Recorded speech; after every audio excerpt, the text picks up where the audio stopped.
Dubai কি মুসলিমদের সাথে বেইমানি করছে? লোহিত সাগরের হুতি বিদ্রোহীদের কার্যক্রম এবং এর প্রভাব নিয়ে বিশ্ব রাজনীতি সরগরম। ইসরায়েলি জাহাজগুলো লোহিত সাগর দিয়ে চলাচলে বাধার সম্মুখীন হচ্ছে। তবে প্রশ্ন উঠছে, এই পরিস্থিতিতে কোন কোন দেশের সমুদ্রসীমা ব্যবহার করছে ইসরায়েলি জাহাজগুলো, এবং দুবাই বা সংযুক্ত আরব আমিরাত কি এই ক্ষেত্রে কোনো ভূমিকা রাখছে? লোহিত সাগরের নিয়ন্ত্রণ একটি কৌশলগত দিক দিয়ে অত্যন্ত গুরুত্বপূর্ণ। হুতি বিদ্রোহীরা এই অঞ্চলে ইসরায়েলি জাহাজ চলাচলে বাধা দিয়ে তাদের সামরিক ও রাজনৈতিক শক্তি প্রদর্শনের চেষ্টা করছে। তাদের দাবি, এই পদক্ষেপ ইসরায়েলের দখলদারিত্ব এবং মুসলিম বিশ্বের উপর চালানোর নিপীড়নের প্রতিবাদ।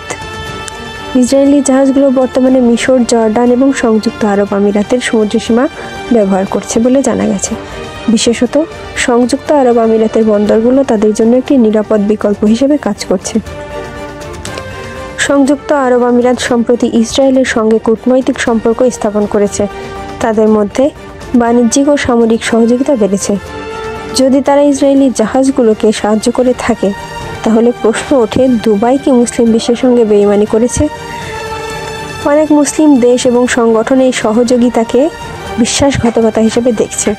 তাদের মতে ইসরায়েলি দখলদারিত্ব ও মুসলিম নিপীড়নের পক্ষে দাঁড়ানো একটি বড় অপরাধ। লোহিত সাগরের হুতি বিদ্রোহীরা যে প্রতিরোধ গড়ে তুলেছে তা মুসলিম বিশ্বের প্রতিবাদের প্রতীক। কিন্তু মুসলিম রাষ্ট্র হিসেবে সংযুক্ত আরব আমিরাতের এই অবস্থান মুসলিম ঐক্যের প্রতি একটি বড় প্রশ্নচিহ্ন তৈরি করেছে।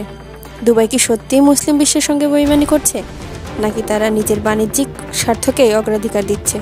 এই প্রশ্নের উত্তর খুঁজতে মুসলিম বিশ্বকে একত্রিত হয়ে কাজ করতে হবে।